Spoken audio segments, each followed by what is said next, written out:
általában egy startup akkor akar megint pénzt bevonni, hogyha erre nagy szükségét érzi, hiszen amúgy ez a legdrágább kincse, úgymond a legdrágább finanszírozás, meg hogy a részvényeket adjon át. Azért az a helyzet, hogy ahogy előbb említettem, ez a telekommunikációs szektor, mint elsődleges piaci szegmensnek a targetálása, az nem sikerült olyan sebességgel, ahogy azt mi a befektetéskor gondoltuk. Elindult egyébként, tehát hogy az megtörtént mondjuk ebbe a nagyon korai 2009-2010 vége, 11 eleje közötti időszakban, hogy lett egy termék, tehát lett néhány ügyfél, köztük a Dockler is. Egyébként azon kívül volt még néhány nagyobb hazai, elsősorban e-commerce ügyfél, tehát hogy nem feltétlenül tartalomszolgáltató, sőt, talán az nem is nagyon volt akkor még. De hát, hogy emellett azért viszonylag sok pénzt költöttünk arra, hogy részt vegyünk ilyen telkó kiállításokon, hogy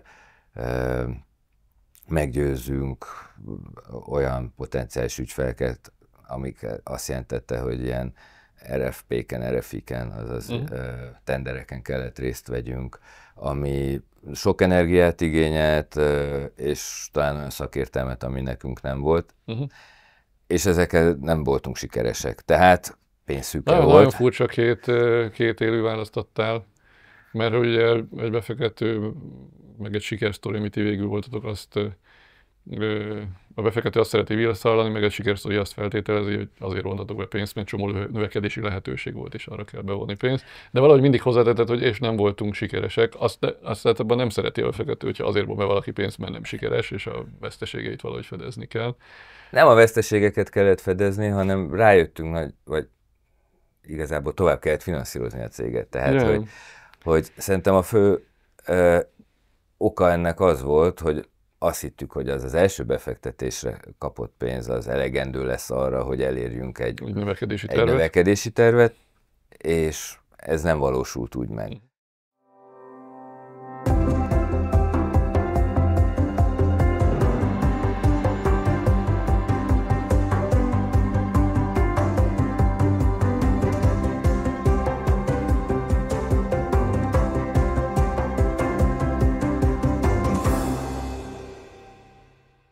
Sziasztok! Sok szeretettel köszöntök mindenkit céges podcastunk legújabb adásában. Én Oszkó Péter vagyok, és ez az Oxo Coffee Break.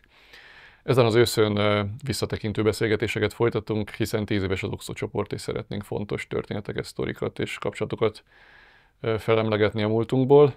Mostani beszélgető partnerem Tig Domonkos. Köszönöm, hogy elfogadtad a meghívást, és nem is az első beszélgetésünk, mert ugye Kapolcson egyszer már az exit történeteket kielemeztük, de most szeretnék mélyebbre vagy távolabbra visszanyúlni. Te emlékszel, hogy mikor találkoztunk legelőször? Először is köszönöm még egyszer a meghívást. Szerintem valamikor 2011 felé találkozhattunk, mert az első intézményi befektetőnk az a Portfólión volt, és vagy a Docklert azt nem tekinted intézményi befektetőnek? Én nem tekintem, mert ők se tekintették akkor még magukat annak, aztán amik után ti befektettetek, is elkezdték magukat annak tekinteni. De a Dockler, én azt gondolom, hogy elsősorban azért egyrészt a sztori miatt fektetett be, másrészt meg mi szolgáltatást is nyújtottunk nekik, tehát hogy ott volt egy üzleti kapcsolat. Tehát az inkább kevésbé pénzügyi, mint szakmai befektetésnek gondolom. Így. Azt el tudod mondani röviden, hogy jutottatok el odáig egyáltalán, hogy befektetőt keressetek és fogadjatok a cégbe? Nem biztos, hogy mindig minden nézőnk tudja, hogy ki mivel foglalkozik. Igen. Úgyhogy... Szóval mi alapvetően informatikusok vagyunk, alapítók. Igen, bár én már azért régen programoztam utoljára, már inkább menedzsmenttel foglalkozom.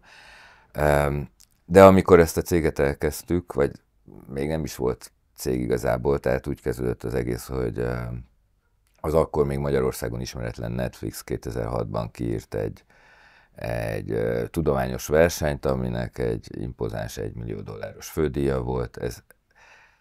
azt gondoltuk, hogy ez egy ilyen néhány hónapos valami lesz, aztán ez nagyon elhúzódott, mert olyan cél lett kitűzve a versenyben, amit nagyon nehéz volt elérni. Ezen jól szerepeltünk, nemzetközi figyelmet is kaptunk, és itthon is. A verseny gondolom arról szólt, hogy valami ajánló algoritmust kell... Ja igen, ezt elfelejtettem mondani.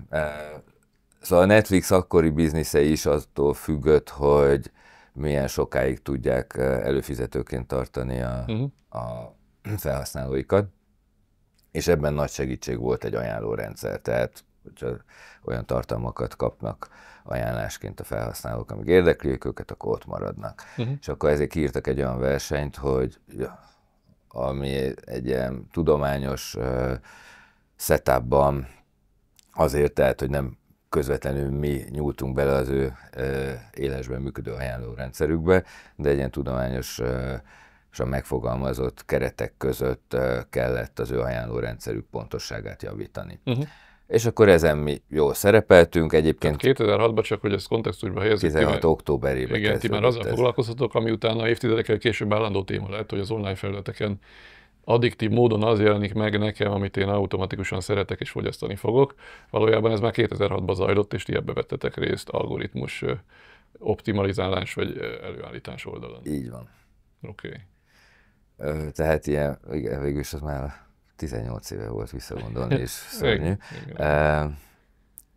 De így kezdődött az egész. Ez a verseny eltartott 2009 nyaráig, akkor két csapat fejfej mellett végzett az élen, és mi voltunk a pehjesebbek, mondjuk úgy, hogy célfotó döntött, mert a két legjobb beadás közötti 20 perc különbség miatt maradtunk. Tehát nem is az algoritmus volt kevésbé jól teljesítő, hanem mikor adjátok be a projekt? Igen, a végén ez egy ilyen, hogy mondjam, eléggé intenzív hajrá volt, naponta egy beküldést lehetett tenni, és az is egy ilyen taktikázás volt, hogy ki mikor küldi be.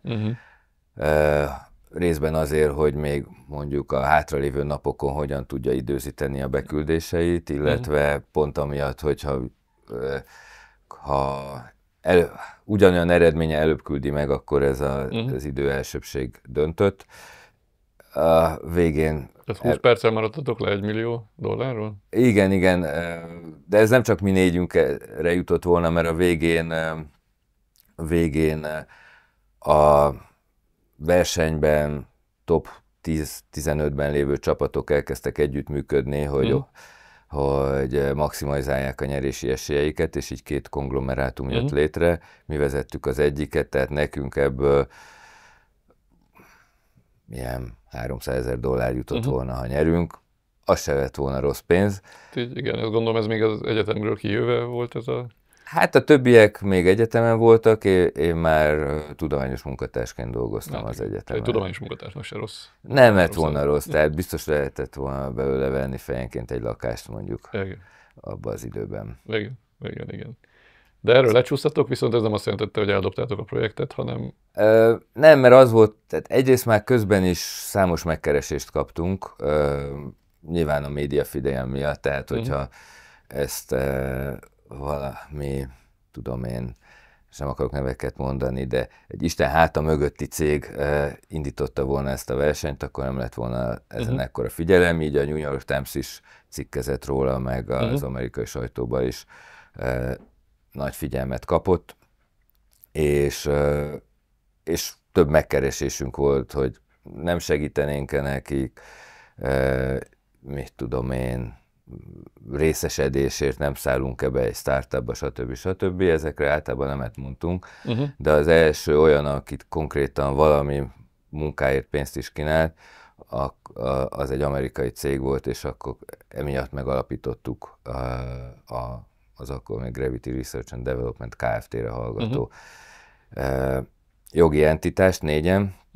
ez 2007-ben volt, és akkor már volt egy eszköz, egy jármű, amivel utána, amikor véget ért a verseny, és úgy láttuk, hogy azért jó lenne azt a befektetett energiát valahogy pénzé tenni, akkor úgy döntöttünk, hogy befektetőket keresünk. Illetve ez már egy kicsit korábban elkezdődött. Tehát 2007-ben már arról döntöttetek róla, hogy befektetőket kerestek? Nem, 2008-ban indultunk először egy ilyen inkubációs versenyen, amit a Valdil nevű inkubátorcég indított, és ott az IT területen megnyertük, amivel az járt, hogy... Bocsánat, erre nem is emlékeztem, pedig ez egy fontos körülmény, mert hogy mi onnan eredeztetjük akkor a kapcsolatunkat, hogy amikor vezet portfóliónnal befektettünk a cégbe, de ugye a Valdil az kvázi jogelődje a mi cégcsoportunknak, tehát ugye Polgár András és felesége által felállított akkori, 2006-ban indult inkubátor, az beolvadt egyébként az Oxo csoportba a későbbiek során, mindenestül. Tehát a mi cégcsoportunk egy jogelődje, lényegében már 2008-ban elkezdett veletek foglalkozni ezek szerint. Így van, ezek szerint akkor így van. Az még nem én voltam személyesen, vagy nem a mi csapatunk, de akkor is valami kötődésünk van hozzá. Igen, és akkor tehát ott kaptunk szakmai segítséget, hogy hogyan is kell egy ilyenbe belekezdeni, tehát pénzügyi terv, szakmai terv írása, egyáltalán valami stratégia arra, hogy milyen terméket akarunk azokból az algoritmus halmazból, amit a Netflix versenyen alkalmaztunk, azt hogyan akarjuk termékesíteni, és akkor valószínűleg azért, mert volt valami obszessziónk a Netflix verseny következtében a telekommunikációs szektor irányába, elsősorban ezt a területet céloztuk meg az első termékünkkel. És akkor itt még össze is kapcsolódtunk egy másik kis hazai Kft-vel, akinek volt egy ilyen ötletkezdeménye, egy ilyen tévés ajánlórendszerről. Ez volt a Fantázia nevén Impress nevű termék, ami félkész, negyedkész, tehát, hogy mondjam, nem volt még termékesíthető formában. Ők értettek az IPTV middleware szoftverekhez, mi értettünk az ajánlórendszerhez, és azt gondoltuk, hogy majd akkor ebből lesz valami termék, és az aztán később lett is, de már most egy kicsit előre szaladtam, de azért ez a telekommunikációs szektorba való értékesítés Magyarországról, ez nehéz diónak bizonyult. Hogyan találtatok egymásra a Doklerrel? Kaptam egy e-mailt tőlük, amikor 2009-ben véget ért a Netflix verseny, akkor lejött egy nagy cikk az Indexen erről, és akkor kaptam egy e-mailt, azt szoktam is mutogatni ilyen all-employee meetingeken, hogy tisztelt cégvezető, megvennénk a megoldását, vagy a cégüket. Egy soros e-mail volt. Ezt a Bernárd Zoli küldte még. Igen. És akkor már egy jó ideje voltak előre haladottabb, vagy kevésbé előre haladott állapotú tárgyalások különböző befektetőkkel, vagy befektetői csoportokkal. De a Dokler az... Igen, de 2008-2009-ben nem volt olyan sok befektető csoport ezen a piacon. Olyan sok nem volt, de azért a Valdil igyekezett minket összekötni. Tehát a Valdil abban segített, hogy az egyáltalán elérhető befektetőkkel összekötött. Így van. Ez egy pár szereplős piac volt még akkoriban. Hát sokkal kevesebben voltak, mint manapság. Hát nem is volt ennek intézményi, vagy hogy mondjam, ilyen támogatott financiális háttere. Persze, az a Jeremy programok ugye 2010-ben indultak, tehát igazából utána szaporodtak meg nagyon nagy számban. Igen, és mondjuk az is nehezítette, hogy akkor az egészet, hogy akkor volt a válság, gazdasági válság, és akkor azért nehéz volt befektetőt szerezni, találni. De akkor 2009-ben a Dokler jelentkezett be nálatok. 2009, tehát csak hogy úgy érzékeltessem ennek az egésznek a sebességét, hogy addig mondjuk 2008 közepétől 2009 nyaráig tárgyalgattunk sokakkal, vagy hát nekünk úgy tűnt, hogy viszonylag sokakkal, és ezek rettenetesen vontatottan mentek, és akkor jött a Dokler, tudom én, júliusban, és november 20-án már aláírt befektetői szerződés, és átutalt befektetés volt. Tehát, hogy az lezajlott egy, tudom én, 4 hónap alatt. Tehát, hogy ők akartak, és ezért tettek is. Egy magánbefektető mindig úgy és olyan sebességgel és olyan feltételekkel jár el, ahogy akar. Igen, de én úgy emlékszem, hogy a többiek is elsősorban az itt-ott megkeresett... Tehát ilyen intézményig kockázatőkkel alappal nem tárgyaltatok még. Nekem úgy rémlik, hogy nem, de hát ez már 15-6 éve volt. Igen. És talán még e-mailekből elő tudnám bányászni, hogy kik voltak a... Akkor te learchiválod rendesen az e-mailjeidet, hogyha ezek vagy megmaradnak olyan sokáig ezek az accountok. Ja. Akkor a portfólióm volt az első, ahol intézménybefektetővel találkozhatok. Ugye én 2010-től 14-ig vezettem a OTP kockázati tőke üzletágát, a portfólión kockázati tőke alapkezelőt, és ebben az időszakban találkoztunk személyesen először. Mi is befektetőként kerestük a jó befektetési célpontokat, de valamiért ti is nyitottatok akkor az intézménybefektetők felé. Ez miért volt?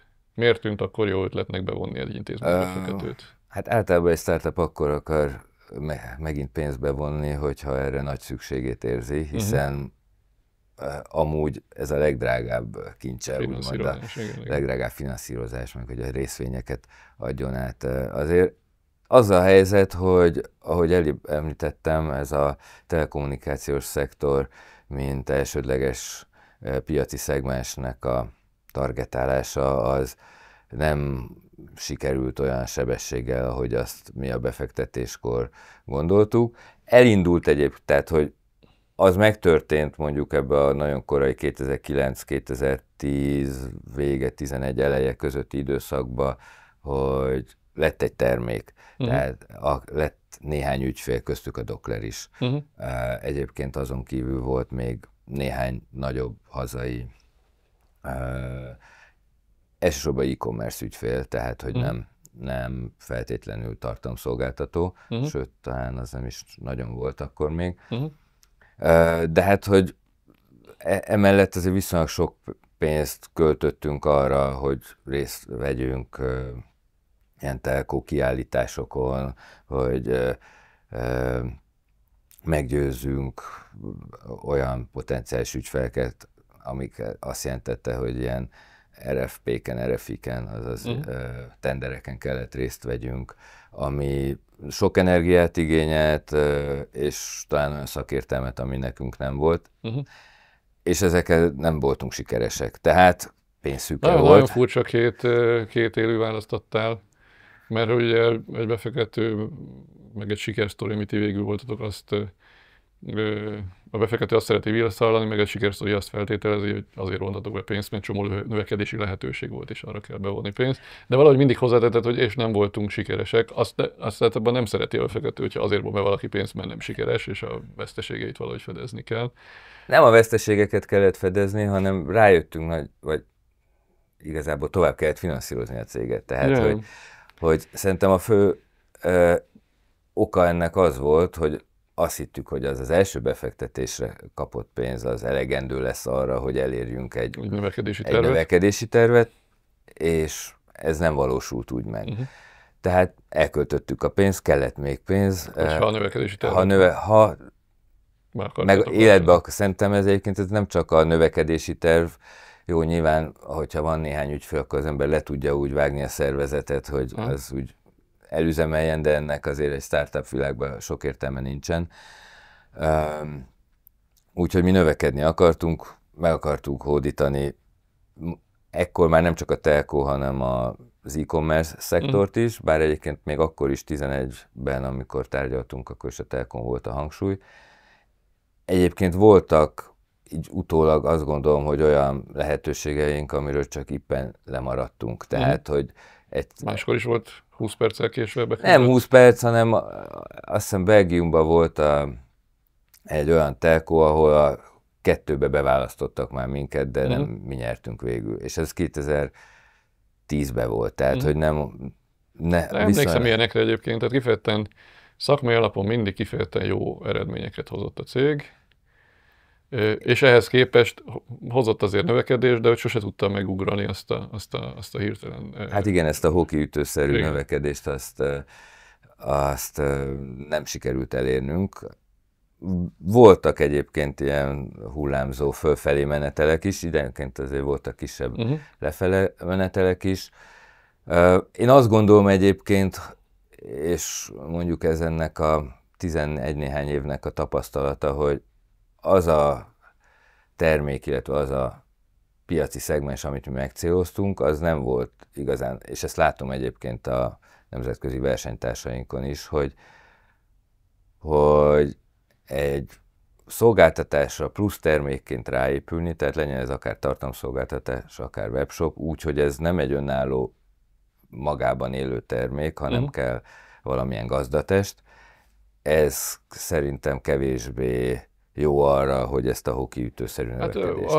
Az iparági törvényszerűség, amit mondasz, tehát a B2B típusú termékek, azok nem produkálják ezt a fajta nagyon feltuningolt exponenciális növekedést, azok mindig egy stabilabb, lassabb növekedési pályát hoznak. Viszont ha van egy ügyfeled, akkor az nem fog 3 hónap múlva elmenni máshova. Tehát lassabb a növekedés, viszont stabilabb tud maradni, és nem attól kell félni, hogy mikor pukkad ki a lufi. De tehát, hogy ez nem a ti esetetekre igazság, és nem is csak az ajánlórendszer vagy a ti iparágatokra, hanem ez minden B2B típusú termékre igaz. Ebben biztos igazad van. Szerintem az ajánlórendszereknek volt egy olyan, és lehet, hogy ez is, mert én nyilván ezt a területet is ismerem jól, és kevésbé jól ismerem úgy általában ezt a szférát, de mi azt is láttuk, hogy itt volt egy olyan középméretű ideális ügyfél, ami nyitott volt felénk, de a nagyon nagyok ezt saját házon belül akarták megoldani, a nagyon kicsik meg nem tudták megfizetni. Igen. És ez is időről változott, hogy ez mekkora volt ez a sáv, ami megcélozható volt, vagy amelyik nyitott volt arra. Ez növekedési korlát, ez egyértelmű. Ugye mikor volt a portfóliós tőkebevonás? 2011 november. Egyébként napra pontosan 2 évre a dokleres. Igen, azt még közösen csináltuk, közösen tárgyaltuk végig, akkor belekerültetek abba a rendszerbe, hogy egy intézménybefektető fogalomrendszerével, szerződéses struktúrájával kellett dolgoznatok, és a dokler is átsorolta magát intézménybefektetővé, tehát ugyanolyan paritással rendelkezett. Ugye, ami látszólag nem tankönyvszerű a ti történetetekben, de valójában szerintem nagyon piaci szempontból olyan tipikus, vagy nagyon sok jó vagy tanulságos példát ad, hogy ezt követően nem voltatok be tőkét, tehát 11-ben volt egy tőkebevonás, és még 22-ben volt egy exit. Így van. És eltelt 11 év tőkebevonás nélkül, amikor viszont organikusan próbáltatok növekedni. Erre neked mi a magyarázatod? Azon kívül, hogy szeretetek volna, de nem sikerült, de mondjuk erre is kíváncsi vagyok, hogy volt-e ilyen, de hogy egyébként így kicsit távlatból nézve mi a magyarázat rá? Szerintem az, hogyha egy kicsit pimasz akarok lenni, már pedig miért ne akarni. Persze. Hogy... izgalmas beszélgetéseket akarunk folytatni. Hogy eltékozoltuk a részvénycsomag. Túl korán, túlzottan lehigultunk, vagy higultak az alapítók. Tehát itt több olyan, és nagyjából a 2 tőkebevonás végére ilyen 1/4 alá csökkent a részesedésünk, ami nagyon kétségessé tette azt, hogyha történik még tőkebevonás, akkor mi abban mennyire vagyunk egyrészt érdekeltek, és mivel hogy nagyon sok heterogén és sok szereplős lett a tulajdonosi struktúra is, ezért ott is, mert volt ez az FFF kategória is, a Valdil utódja. Passzív alapítók maradtak még a cégben, igen. Igen, meg volt még egy másfeledik kör is, ahol 2 befektető, tehát ilyen magánbefektető tett be 2010-ben pénzt. Szóval annyira heterogén lett ez, hogy nagyon nehéz lett összeegyeztetni az, hogy ki mit akar, milyen jogok lesznek, és szerintem a cég működése ehhez is igazodott, hogy jó, akkor most ennyi pénz van, az úgy nyilván előbb-utóbb elfogyott, tehát meg kell élni a piacból, bootstrapelni kell. És te is úgy látod, hogyha a sorrend fordított lett volna, hogy bootstrapeltek az elején, vagy kicsi pénzt vontok be, és utána jön az ilyen 1 millió eurós 1-2 kör, vagy a közepén a sztorinak. Akkor szerintem más lett volna. Más lett volna a kimenetel, bár a végén nem jártatok rosszul, de azt majd szerintem még kielemezzük, hogy kinek kellett áldozat, vagy hol ki hozott áldozatot ahhoz, hogy a végén azért összességében ne járjon az összes fontos szereplő rosszul. De igen, ilyen szempontból volt egy korai nagy növekedési tervek szerint történő relatíve nagy tőkebevonás. Igen.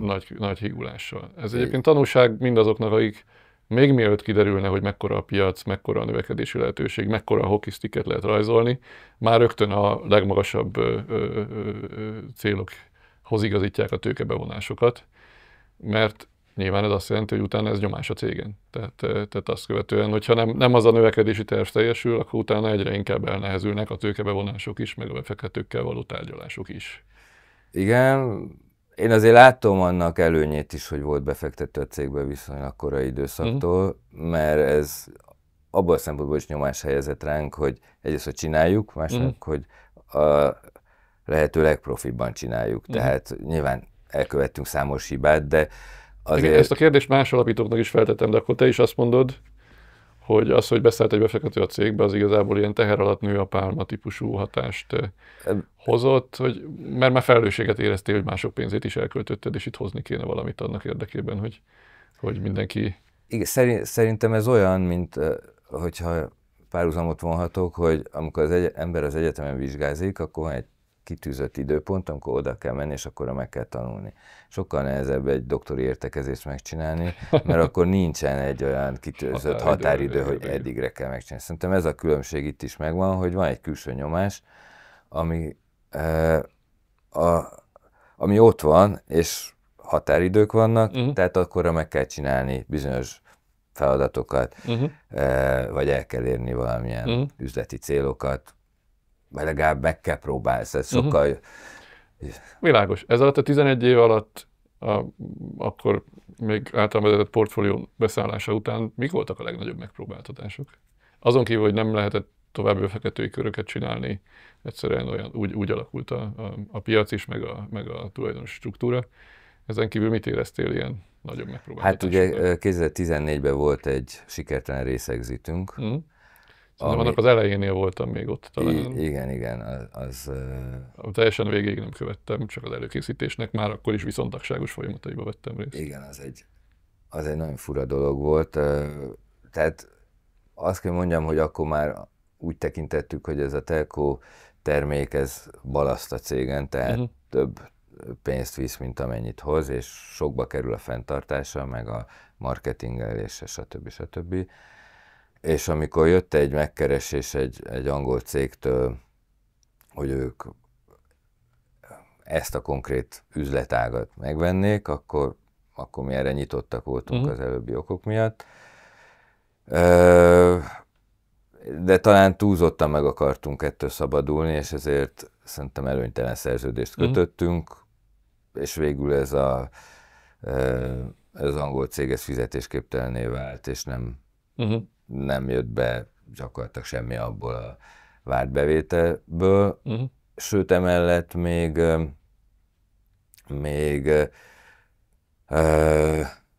utólag egy viszonylag cseles jogi megoldással tudtuk csak a jogot visszaszerezni, hogy azt, amiért nem fizettek, annak a joga az visszaszálljon ránk. Igen. Tehát, hogy ez ilyen szempontból ez elhúzódott. Tehát ugye 14-ben volt az aláírás, 16-ban derült ki, hogy ők már semmiképpen nem fognak fizetni, és akkor még egy fél év volt, amíg ez úgy jogilag is igen. Ez sajnos nem példanélkül, hogy a nyugati piacokról egyébként utólag már szélhámosnak tűnő szereplők megjelennek ebbe a régióba, eladják, hogy ők érett piacokról jöttek, anyanyelvi angolt beszélnek, és kiderül, hogy amit mondtak, annak esetleg a fele sem igaz. Voltak ilyen élményeid még a cégnél, hogy megbízhatatlan üzleti partnerek vagy személyek megnehezítették a működést? Voltak, de szerintem... Ez volt a legnagyobb balaszt. Tehát, hogy... Ebben rengeteg energiát és pénzt töltünk már, mint ebben a konkrét történetben. Ebben a konkrét történetben. Voltak egyébként más ilyen, most már, hogy mondjam, érdekes, színes kis anekdotának tűnő emlékek, de nem akarok itt neveket említeni, mert szerintem... Ja, nem, annak nincs. De voltak szédelgő ritterek a Gravity körül és környékén, és és ezeknek a... Valószínűleg ez a hozadék, ha túl jó a sajtó és túl jó a hír a cégnek, akkor sokféle szereplő megjelenik körülötte. Vagy hát a mi tapasztalatlanságunknak. Ez is, bár egy idő után egyre tapasztaltabbak leszetek ebben. Tehát valószínűleg valamit megtanultál, az kiszűrni a szélhámosokat a megbízható emberek közül. 18-ban kapcsolódtam vissza a történetben. Ugye furcsa, váratlan módon az történt, hogy két nagy befektetője volt a Gravity-nek, először a Dockler csoport, aztán a Portfolion, és a Dockler csoport megjelent a piacon, nem csak a Gravity-vel, hanem az akkori teljes startup portfóliójával, hogy gyakorlatilag profiltisztítás keretében ők ezt a portfóliót értékesíteni akarják, és át akarják adni már befektetőnek. Ez manapság sokkal nagyobb lendülettel zajlik globálisan az egész világon, mert hogy egyszerűen sokan vannak likviditás szűkében, sok befektető kényszerül arra, hogy tisztítsa a portfólióját. Valószínűleg más motivációból, de ezt a Dockler 2018-ban megkezdte, akkor erre még pénzügyi likviditási ok nem feltétlenül volt. De ez nekünk is azt jelentett, hogy relatíve korán lehetőség nyílt ilyesfajta ügylet, ezt ilyen secondaries típusú dealnek szokták hívni a kockázati tőkeiparágban, amikor valaki egy másik befektető helyére beszáll, részben kifizeti, részben átveszi a portfóliót. Lehetőség nyílt nekünk letárgyalni egy ilyen secondaries dealt. Emlékeim szerint egyébként több helyről kért ajánlatot a Dockler, de a végén minket választott, és akkor átvettünk egy 5 darabos portfóliót, tehát nem a Gravity-t magát, hanem lényegében egy holding céget vettünk át, amiben különböző minőségű portfólió cégek voltak. Már az elején lehetett látni, hogy lesz olyan, ahol igazából a cégbezárást kell menedzselni, azt is valószínűleg konfliktusosan, mert elmérgesedett a helyzet. Lesz olyan, ahol egyszerűen meg kell nézni, hogy adott állapotban mit lehet csinálni. Ki lehet szállni a cégből. Volt olyan cég, ahol 100%-os tulajdonosként léptünk be, és azóta is működtetjük, és a Gravity volt egyébként az 5 közül az egyetlen, ahol azt láttuk, hogy azért ebben van exit potenciál ebbe a cégbe, sőt, akkor talán már el is indult 18-ban egy exit folyamat, tehát akkor voltak... Több nekifutás volt. Igen. De először még egy személyes kérdést akartam megtenni, hogy te ezt hogy élted meg, hogy volt egy második körös intézményi befektetés lemenedzselve egy adott személy által, aki aztán attól a cégtől eltávozott, megalapította a saját befektetőcsoportját, és egyszer csak az első körös, akkor már kvázi intézményként viselkedő befektető sapkájában megjelent. Mennyire volt ez meglepő? Meglepőnek meglepő volt, tehát mivel mondtad, hogy ez egy secondary deal volt, erről ugye mi nem tudtunk, hogy ezt a holding céget gről tárgyal a Dockler, amiben benne van a Gravity is, úgyhogy... Hát a deal megkötésekor már tudtátok, hát csak tehát közölték velünk azt, vagy közöltétek velünk azt, hogy mostantól más ennek a részvénycsomagnak a tulajdonosa, de hát én azt gondolom, hogy az első 4 évben is jó kapcsolatban voltunk, és azt mondjuk üdvözölte. Tehát a Dockler az változó figyelemmel és változó célokkal vett részt a Gravity életében. Nyilván valószínűleg csökkent a figyelem, ha ők is el akarták adni ezt az egész portfóliót, nem csak a tiéteket, hanem az egész téma iránt volt akkor egy csökkent figyelem valószínűleg. Igen, úgyhogy számomra az egy pozitív lépés volt, hogy valaki, vagy egy olyan cégcsoport lép be a Gravity-be, amelyiknek ez a feladata, hogy portfólió cégeket kezeljem, és szerintem nem viszonylag zökkenőmentesen zajlott ez igen, erre én is így emlékszem, ez nem igaz mind az 5 cégre, tehát annál cégnél, ahol már gyakorlatilag háborús állapot volt a Docklerrel, és folyamatos befektető hibáztatás és különböző kényszerítő eszközökkel még több pénz kipréselésének a megpróbálása, ott nyilván amikor mi beszálltunk, az gyakorlatilag egy történet lekeverése és elvágása volt, tehát ez sokkal konfliktusosabb volt. Abból lett mindenféle lejárató cikk, azóta az alapítók által elvesztett, általuk indított kártérítési per, meg minden más, tehát hogy azért nem mindenhol volt ez ennyire békés, mint nálatok. Nem mindenhol ilyen egyszerű secondaries deal, de nyilván ott az egyszerűbb, ahol ennek van még perspektívája, tehát ahol nem kármentést kell végezni, hanem építkezni lehet.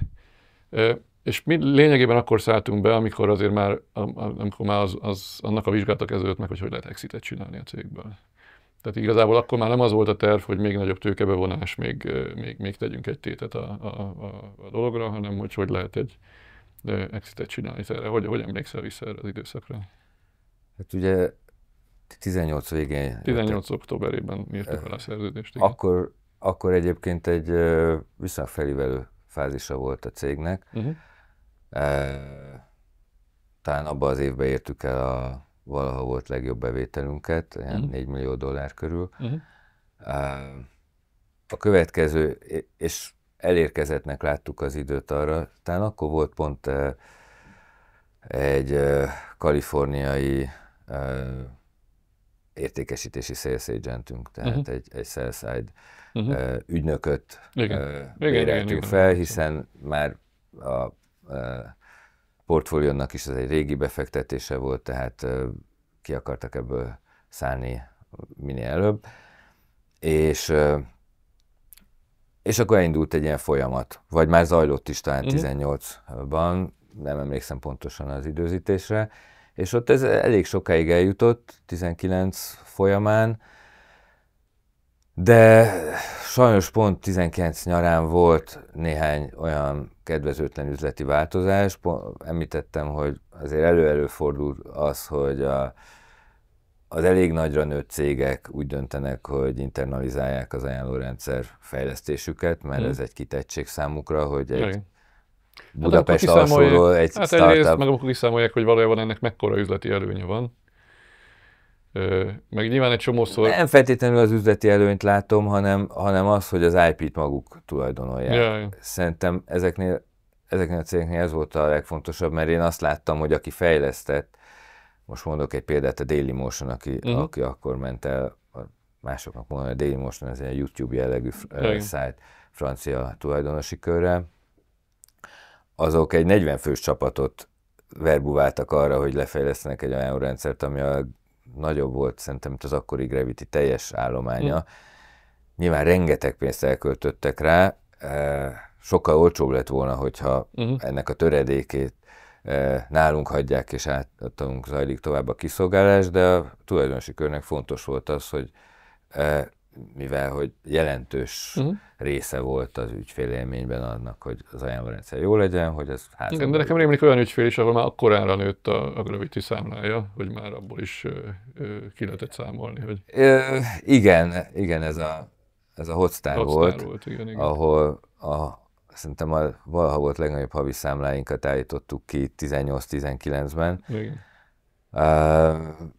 És valószínűleg ők is elgondolkoztak ezen. Volt egy olyan reményünk is, hogy ők is lehetnek vásárlók, de aztán kiderült, hogy inkább más utat választottak. Lehet, hogy felmérték, hogy mennyibe kerülne megvenni, lefejleszteni. Ilyenkor azért a házon belüli fejlesztő csoport vezetője jobb helyzetben van. Persze, nagyon sok a belső lobbizás, nagyon sok befolyása van arra, hogy éppen melyik csoportnak milyen az érdekérvényesítő képessége. Tehát ezek sokszor olyan kiszámítatlan paraméterek, amik nem is csak egyszerűen ilyen üzletileg lemodellezhető részei egy deal esélyének. Tehát igen, emlékszem, hogy még a Hostárnál is volt azon gondolkodás, hogy esetleg ők lehetnek a vevők. Végül is egy nagy ügyfél lett a vevő. Igen. Aki egyébként 19 legelején lépett velünk kapcsolatba, és 22, tehát egy közepére, tehát nagyjából 3 év után jelentette be, hogy érdeklődne a cég felől, és aztán pár hónap alatt ez a... Igen, de szerintem egy fontos kijelentés, ami ebből a történetből kiviláglik, hogy mi 18 októberében tehát átvettünk egy secondary deal keretében egy befektetést, már akkor arról beszélgettünk, hogy legyen exit, és 22 közepére lett exit. Tehát, hogyha bárki úgy érzi, hogy exitet akar csinálni, és mi az, hogy 3 hónapon belül nincs exit, azért ez nem ritkán időigényes folyamat, és nem ritkán kiszámíthatatlan, és majd a harmadik, negyedik szereplő lesz az a vevő. Hát szerintem ez alatt a 3,5 év alatt is volt legalább 3 nekifutás, hogy ezt volt olyan, hogy due diligence is végigment a cégen, és már aláírt term sheet volt, és akkor a végén mondta a potenciális vevő, hogy egyébként úgy döntött, hogy mégsem. Igen. Ezek azért, ha előbb is említettem egy ilyen, hogy mondjam, nehéz pillanatot, ez is egy ilyen nehéz pillanat volt, amikor arra egyszer csak igen, kap igen. az ember egy ilyen e-mailt, hogy amiben néhány bekezdésben elmagyarázzák, hogy nem. Nem, még sem tartják az ajánlatot. Igen. Mit láttál az exit érdemi akadályának? A piaci nehézségekkel, növekedési korlátokon, meg azon kívül, hogy egy potenciális vevőnek a belső érdekviszonyai is nehezen feltérképezhetők. Az a potenciális vevő, aki 19-ben termsheetet adott, az ugyanazt a működési modellt kívánta továbbvinni. Tehát, hogy egy szolgáltatásként ügyfelek felé... Hát ő a befektetőket vásárolta volna ki, igen, és alapvetően befektetőként jelent volna meg a cég. Így van. Valamennyit fizetett volna. Tehát gyakorlatilag egy pénzügyi befektetőként jött volna. És azt gondolom, hogy akkor egyrészt ez a terület, másrészt meg ez a cég már inkább arra volt predesztinálva, hogy egy szakmai befektető jöjjön. És a pénzügyi befektető, hogyha lát arra jeleket, hogy itt ez nem feltétlenül lineárisan, vagy szuperlineárisan növekvő lehetőséget nyújt ez a cég, akkor megijed, és máshova. Egyébként megmondom őszintén, így utólag én se bánom, hogy nem az a deal valósult meg, hanem... Tehát, hogy egyébként nem jártatok rosszul ezzel az exittel, és én úgy látom, hogy azóta szerettek ebbe a cégcsoportba dolgozni. Abszolút, tehát, hogy sok panaszra nincs okod. Inkább csak azt akarom kielemezni mindenki számára tanulságként, hogy milyen áron lehetett idáig eljutni, és szerintem egy dolgot nem mondtál, de ha nem haragszol, picit vájkálok benne, hogy az a körülmény, hogy ti 11 évig nem kaptatok befektetést, de az utolsó befektetésükör az 11 évvel korábban volt, hozamelvárással és minden mással. Ez ugye azt jelentette, hogy ha a befektetők nem adnak alább, akkor bizonyos értékelés mellett nem lehet exitet csinálni, mert az alapítóknak egy fillér nem jut. Ugye egy kockázati tőkebefektetés logikája az nagyjából úgy néz ki, hogy évente van egy megtérülési elvárás, és ezzel a megtérülési elvárással elsőbsége van a befektetőnek, tehát ha jön egy exit, akkor ő neki azt a pénzt meg kell kapni, és az alapítóknak akkor jut, hogyha az exit az elég magas ahhoz, hogy még nekik is jusson pénzt. Tehát, hogyha mi 18, 19, 20, 21-be számoltunk, akkor egy relatíven magas értéket kellett kiszámolni ahhoz, igen, hogy olyan exit legyen, amiben az alapítók is érdekeltek, mert nem csak a befektetőknek jut pénz. Márpedig nehéz exitet csinálni egy cégből, amiben az alapítók nem érdekeltek, mert ugye a befektetőnek ez egy csapdahelyzet, hogy ő mondhatja, hogy az egész exitet ő viszi el, csak az alapító akkor miért küzdjön ezért az exitért. Hát tehát igen, erre izgalmas, vannak jogok, amiket Magyarországon azt hiszem, ha jól tudom, még nem nagyon hát nincsen rá precedens, hogy ez megtörtént volna, tehát a Dragelongra gondolok. Hát, de az azért egy nehéz dolog, hogy úgy eladni a céget, hogy az alapító ezt nem mert nincs vevő. Tehát, hogy a Dragelongot azért nehéz használni, és általában a Dragelong az csak arra való jogként, hogy az kikényszerítsen egy olyan kompromisszumot, amit a végén mindenki elfogad, mert vevő nem fog aláírni egy olyan szerződést, ahonnan az alapítók úgy állnak fel, hogy ha én egy fillért nem kapok, akkor én nem dolgot. Hogyha ellenséges kivásárlás van. Hát igen, de ahhoz már egy olyan cég kell, ami működik a menedzsment meg az alapítók nélkül. És egy ilyen típusú cég azért ritkán működik a menedzsment meg az alapítók nélkül, tehát legyünk őszinték, a Tabula nem vette volna meg a céget, hogyha ti azt mondjátok, hogy ti másnap felálltok. Azt hiszem, ez így van, sőt... Hát azóta is ott vagytok, tehát hogy... Nem, mert szerződéses feltétel is volt, azt akartam ezzel mondani. Tehát ők csapatot is vásároltak igazából, nem csak terméket, hanem csapatot is vásároltak. Szerintem elsősorban csapatot... Hát terméket is, meg kipróbálták a terméket, és tetszett nekik, de a termék mögötti csapatot vásárolták meg, aki aztán tud további fejlesztéseket, meg minden mást végrehajtani. Tehát ez egy erős kompromisszumkényszer minden oldalról, és minél hosszabb ez az idő, amíg ketyeg a hozamelvárás, annál inkább nem az eredeti feltételekkel, hanem kompromisszummal lehet kiszállni. Ugye 18-ban egy kompromisszum megtörtént, mert a Dokler végül is azt mondta, hogy jöjjön egy új befektető, vigye ő tovább a projektet. Tipikusan egyébként egy ilyen secondaries ügylet ilyen helyzetben történik, mert hogy az ki tud könnyíteni hozamelvárásokat, meg befektetői attitűdöket. De az igazi kompromisszumot valójában a portfólión hozta meg. Tehát ők egy fél évvel ezelőtt egy alacsony nominális értéken kiszálltak a projektből. Ez azért kellett ahhoz, hogy egy normális exitet le lehessen tárgyalni, és utána ki lehessen szállni, tehát azért itt volt egy befektetői kompromisszum ebbe a sztoriba. Ez teljes mértékben így van. Azt gondolom, hogy ebből a szempontból mi alapítók, ahogy a Netflix verseny esetén a pehjünk volt az a 20 perccel, itt a végén meg szerencsénk volt. Tehát úgy van, ha ilyen Itt igen, itt az időbeli eltolódás az a ti javatokra. Számunkra Igen, mert Portugalnak volt egy kiszállási kényszere, ők meghoztak egy döntést, és egy általuk elfogadható értékelés mellett még kiszálltak. Ez viszont azt jelentette, hogy utána nektek már lehetőség nyílt egy piacon reális értékelés mellett is letárgyalni egy exitet. Nagyjából így foglalnám össze ezt a helyzetet. Igen, szerintem ez... Ezt csak azért tartottam fontosnak a sztori részeként elmondani, mert egyrészt és nagyon sokszor megkérdezik különböző újságírók, média szereplők, hogy egyébként nekünk mi volt a hozzáadott értékünk a sztoriban. Láthatóan ügyfél oldalon jött a vevő, ismert szereplőkkel tárgyaltatok, tehát nem a szakmai tárgyalás abszolút a ti érdemetek volt, és nem gondolom, hogy ahhoz nekünk sok hozzáadott értékünk volt. Az, hogy befektetői oldalon ezeket a tárgyalásokat katalizálni tudtuk, mondjuk motiválni tudtunk befektetőket, hogy gondolkodjanak el, hozzanak döntéseket, értelmes felállást tudtunk kialakítani a CapTable-be, abba szerintem inkább volt hozzáadott értékünk. Tehát szerintem ez ilyen szempontból nem baj, hogy mi 2018-ban újra megjelentünk úgy a sztoriba, hogy az összes eredeti körülményt ismertük, és ismertük a szereplőket. És általában egy befektetőnek szerintem ebben van leginkább hozzáadott értéke.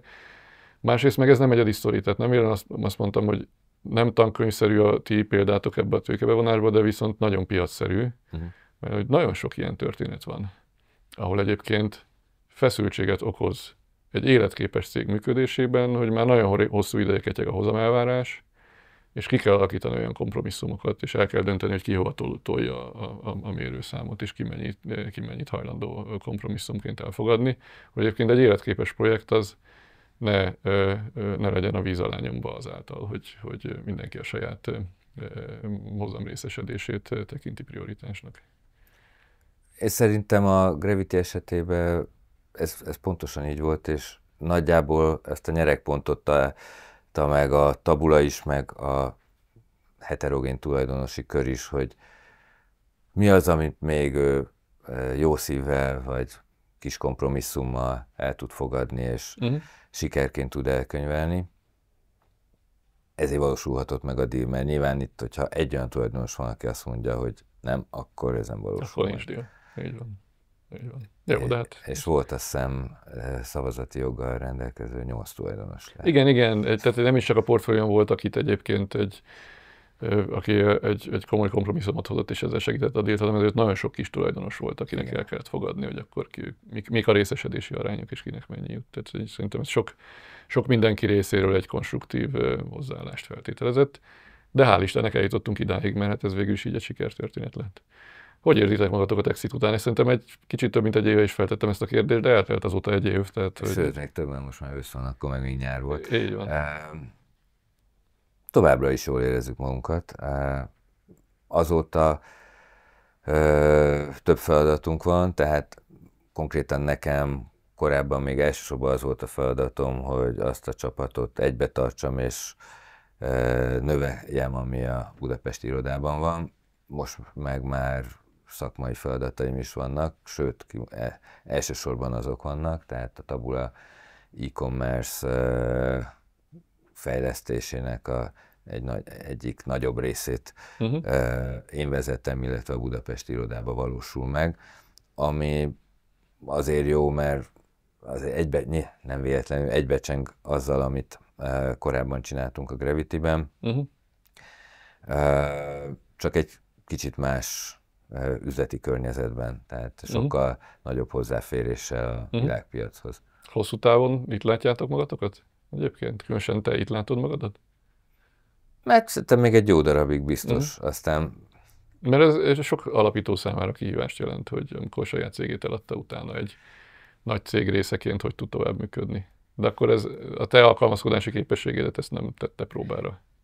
Nem, sőt én azt mondom, hogy nekem az, hogy én ebből a 10-valahány évből kb. 10 évig voltam a CEO, az azért mostani szempontból ez egy kényelmes pozíció, hogy nem nekem kell küzdeni a mindennapi megélhetésért, mármint a cég mindennapi megélhetésért, és én ezt a kompromisszumot most el tudom így fogadni, hogy... Azt értem.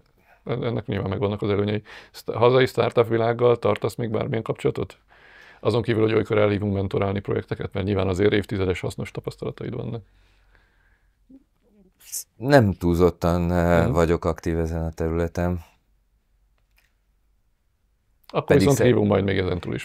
Pedig szerintem nagyon sok hasznos tapasztalatom van. Szerintem is, szerintem ebből a beszélgetésből is kiderült, hogy azért rengeteg befektetői kapcsolatokban, piaci építkezésben, nehéz helyzetek kezelésében is iszonyú sok hasznos tapasztalatod van. Én ezt azért tudom, mert ennek egy jelentős részében mi magunk is részt vettünk. Úgyhogy ha más nem, akkor még hívunk majd további beszélgetésekre, meg további ilyen startup mentorálásokra, ha nincs ellenedre. Nincsen. Nagyon köszönöm, hogy elfogadtad a meghívást a beszélgetésre. És köszönöm. Köszönöm, és nektek köszönjük, hogy néztek, hallgattok minket. Ha tetszenek a beszélgetéseink, akkor iratkozzatok fel a YouTube csatornánkra, vagy kövessetek minket a Spotify-on. Sziasztok!